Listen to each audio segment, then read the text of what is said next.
Здравия, друзья! Сегодня поговорим о том, как найти, отыскать свое признание, призвание, предназначение. То есть это очень важно для каждого человека, потому что каждому что-то нравится делать. Например, генератор чувствует отклик, и он откликается, делает это и получает радость от этого.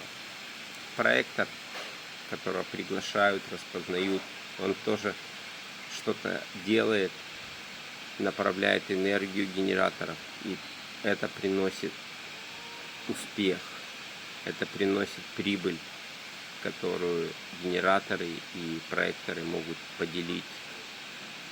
Самое важное – это почувствовать свое предназначение. И тут вам поможет ваш внутренний авторитет, Бог внутри вас. Задайте ему этот вопрос: в чем мое предназначение? И получите ответ.